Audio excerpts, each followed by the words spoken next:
Welcome to Fix It Home Improvement, covering projects that every homeowner should know and great products for home and garden.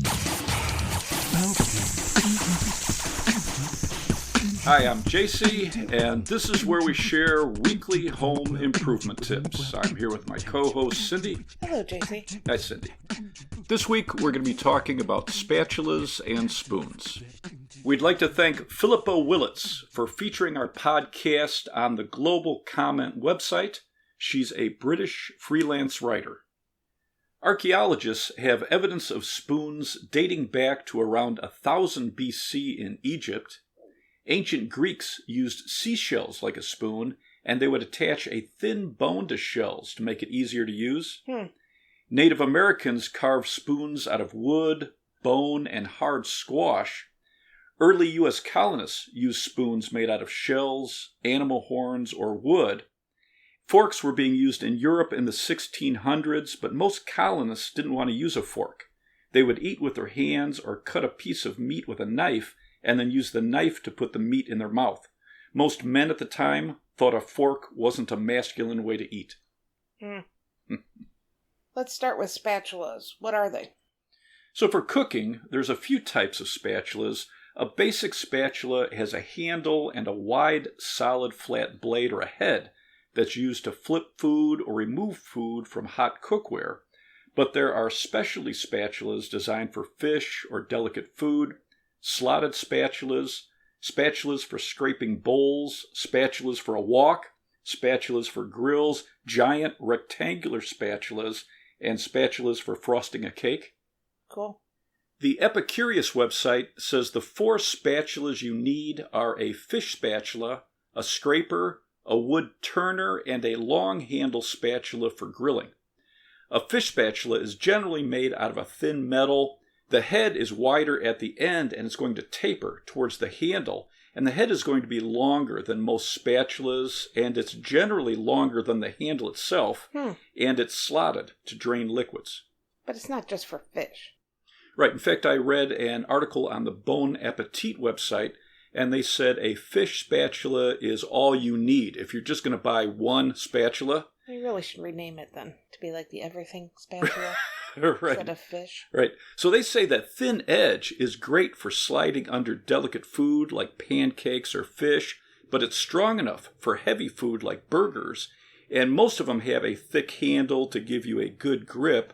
And because it's slotted, it works like a slotted spoon. An article I read on the Fine Cooking website recommends fish spatulas for transferring cookies, flipping grilled cheese sandwiches, and for pan-fried food. They like the OXO Good Grips Fish Turner, and OXO is OXO. Cool.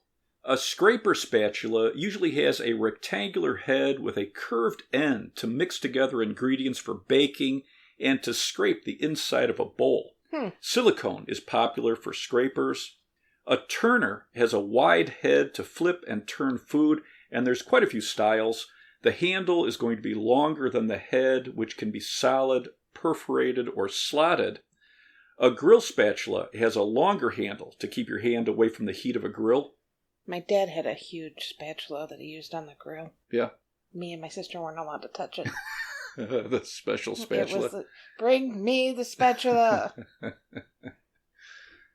The New York Times interviewed a group of cooking experts and chefs to find the best spatulas. The experts said the essentials are a metal fish spatula. The sharp, slim edge slips easily under food, and the shape holds food well. It's very versatile, but metal shouldn't be used on non-stick surfaces. A plastic or silicone-coated spatula is good for non-stick pans for low temperatures. A high-heat silicone spatula is good for hot cookware and all types of cookware. A scraper spatula is good for mixing custards and batters and for scraping down the sides of a bowl or pot, also for mixing and baking. A metal turner is good for burgers, cookies, and lasagna. A wood spatula is good for all cookware and techniques like scraping the browned bits from the bottom of a pan while deglazing. Interesting. On the cook's website, they tested spatulas with a variety of recipes and found that a larger head makes it easier to use and maneuver for most cooking. Mm-hmm. The testers preferred heads that were long and tapered towards the handle like a fish spatula. They say it works in small spaces well and it provides more area to hold on to food. And they found that a handle length between 4 3/4 and 5.5 inches fit most people's hands, and handles that stuck straight out were preferred. The testers preferred handles with a silicone coating. They said it was more comfortable. Mm-hmm. And they liked the Matfer Exoglass Fish Spatula. Matfer is Matfer, and Exoglass is made from fiberglass and resin, so it's safe to use with all cookware, including non-stick cookware. Interesting. In the article I read on the cook's website, from their tests, some of the nylon and fiberglass resin spatulas that they used started to melt between 390 degrees to 500 degrees Fahrenheit. The silicone spatulas they tested were still intact on cookware that was 600 degrees Fahrenheit, which they said is probably the highest temperature you would use a spatula at. So I asked you how hot cookware gets on a gas stove or electric stove. And I had no idea. So I looked it up. Okay, good. So like on the low setting, it can get up to like 200 degrees Fahrenheit. That's interesting. So the cookware itself? Right. And on a gas stove, on a high setting, it can get up to 600 degrees. Okay. And on an electric stove, it could be 500 degrees. Yeah, it's interesting, huh? So is everybody using the correct utensils when they're cooking? Yeah, kind of scary. It's very scary. Yeah, if you don't know. Because plastic can leach into your food. Right. Well, the German Federal Institute for Risk Assessment found that plastic and nylon spoons and spatulas can leach toxic chemicals into your food when plastic utensils come in contact with cookware over 158 degrees Fahrenheit. See?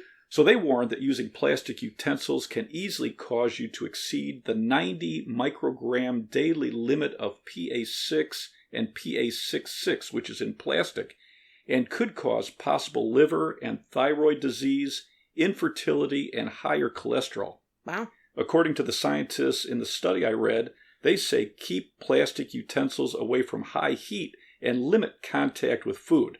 They say to eliminate the risk, change out all your plastic utensils with wood. It's a good idea. Let's cover the different types of materials. So the least expensive is going to be plastic, Right. but it shouldn't be used on hot cookware like we're saying.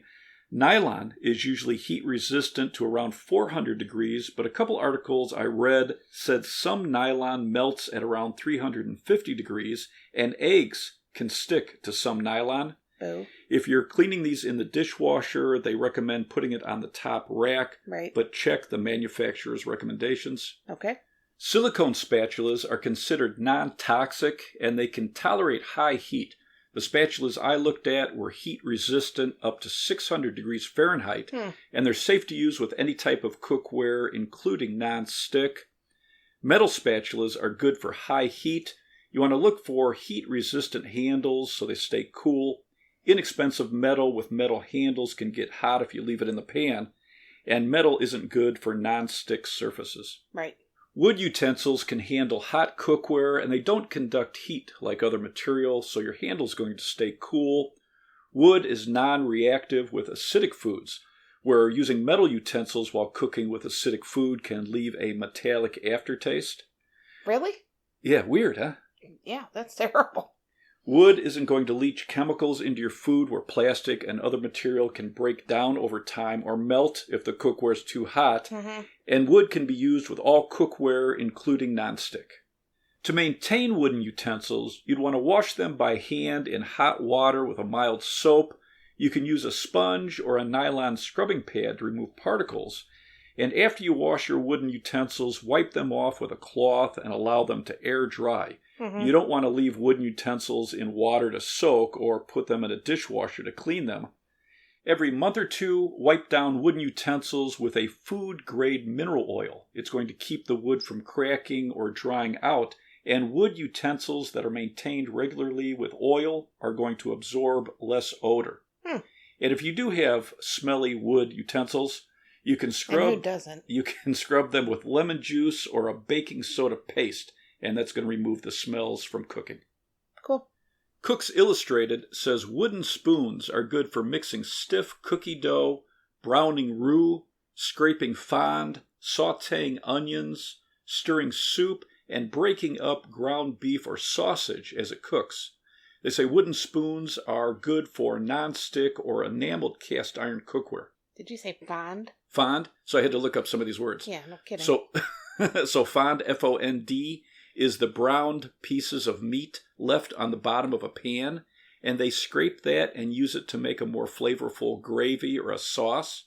Roux, R-O-U-X, is flour and fat that's cooked together to thicken a sauce. And then I had to look up sauté. I forgot what that was. So it's cooking food quickly over high heat and very little fat. Right. Boom. Chef JC. In some testing that they did, spoons with a thinner front edge were able to slip easier under food and scrape easier than spoons with a thicker front edge. So they found that they were more versatile. Heads that were wider were more effective than narrow ones. Traditional round head spoons were found to be better at scraping, scooping, and turning food than a spoon with an asymmetrical point. Some of the asymmetrical spoons are called corner spoons, but the people who were doing the testing preferred a regular round shape or a spoon with a straight front edge rather than asymmetrical. The testers preferred spoons that were 12 inches or longer to keep your hands away from splattering oil or fat. That makes sense. Handles that were too thick, too thin, or flat were the least comfortable to use. Medium-sized handles that are rounded and tapered were the most comfortable. Sanded wooden spoons that weren't too slick were the most popular, and spoons that felt rough were the least favorite. They recommend looking for spoons that are moderately heavy, that have a head with a scooped bowl and a thin front edge, so it can be used for scooping and scraping. Wouldn't be bad to go to a store to test these out. Yeah, absolutely. Some top-rated spatulas and spoons come from Earlywood. It's E-A-R-L-Y-W-O-O-D. Nayahose. It's N-A-Y-A-H-O-S-E. Oxo. O-X-O. Fay. F-A-A-Y. Moonwood. M-O-O-N-W-O-O-D. Neat. N-E-E-T. And Dioro. D-I-O-R-O. Do you have anything else to add? We are finally sending book 16 to the editor, so we'll let you know when you can download a free copy on Amazon. Let's wrap this up. You can subscribe to the podcast on your favorite podcast app. If you enjoyed it, please leave us a review. You can check out our home improvement videos on our YouTube channel, Fix It Home Improvement. And you can subscribe to that as well. You can download our ebooks, Home Improvement Solutions, What Every Homeowner Should Know, books 1 through 15 on Amazon. If you enjoyed it, please leave us a 5-star rating and review. You can email us at fixitpodcast@gmail.com. You can follow Cindy on Twitter @FixitCohost, and you can follow us on Instagram, Fix It Home Improvement. Thank you for listening. Talk to you next week.